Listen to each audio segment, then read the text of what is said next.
Straight off the bat, Super Daryl Deluxe is one of the most bizarre games I've ever played. On one hand, it's a 2D platformer meets point and click adventure. On the other hand, it's an in-depth RPG brawler with some of the best combat I've ever seen in a 2D game. And that's just the gameplay. Don't get me started on just how bonkers the story is. But with all that said, developers Dan and Gary Games have somehow managed to not only make all these ideas work, but also offer one of the best adventure games I've played this generation.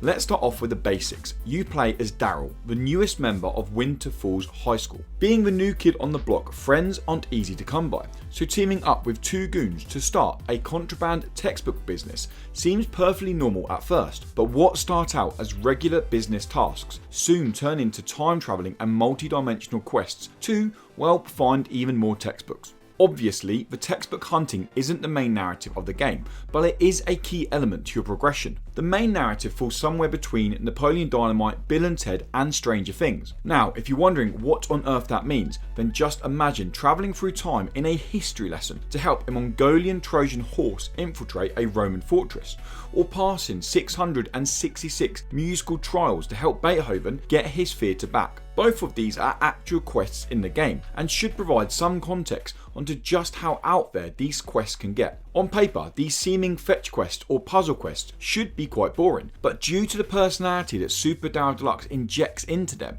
they fly by in an instant and had me urging for more. One thing I will quickly point out is that the game doesn't feature any autosaves and explicitly lets you know this when loading up for the first time. To save your progress, you'll need to visit the bathroom. Luckily, there are plenty to be found and I never found myself having to hold on for too long, if you know what I mean. I don't want to say too much about the overarching story to avoid spoilers. What I will say is that the game doesn't actually do a great job of reminding you that there is an overall narrative happening. With most sections playing out in point and click fashion, it can be several hours between the interesting but short voiced cutscenes. Much to my surprise, this really didn't bother me, as I found myself much more interested in the interconnected sub-stories of each student at Winter Falls High School. Now seems to be like the perfect time to mention the huge D&D influence on the game.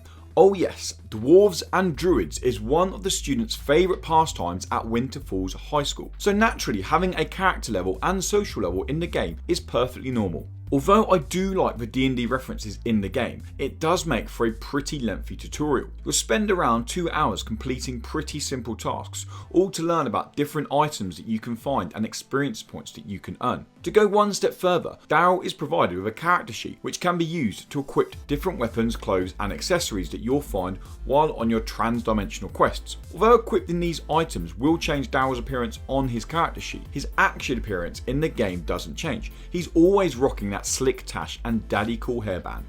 What is a real shame is that the extent the developers went through to embed D&D so richly in the game, your actual social level literally does nothing other than providing you with a new quirky title. I would like to have seen this utilised more, maybe offering some charismatic stats or bartering opportunities at the different store, but it appears to be there purely for the sake of it.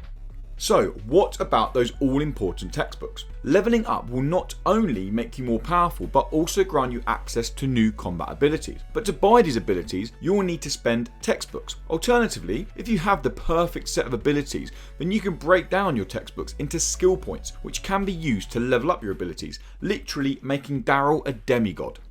It's these abilities that honestly offer some of the best combat I've ever played in a 2D adventure game. Daryl can equip up to 5 abilities, including a dash, at once. Each ability offers its own set of stats, including damage percentage and cooldown, much like what we've come to expect from a classic MOBA. This approach to the combat not only allows you to build Daryl however you want, but also brings an almost fighting game element to each encounter with a foe. For example, if you only equipped big powerful attacks with a slow cooldown, you'll need to wait a good 2 seconds after spamming them to attack again. Whereas if you tactically equip abilities where their cooldowns work together, you can create some genuinely wonderful combos. The depth of this combat system completely took me by surprise, and as I was leveling up I had so much fun playing around with the different abilities to see which combos I could string together. Finally, I can't finish this review without taking a moment to just talk about how downright stunning Super Daryl Deluxe is. The handcrafted comic book aesthetic perfectly works hand in hand with the eccentric story. The animation of Daryl running had me chuckling inside every time, and the combat abilities, well, they honestly look incredible.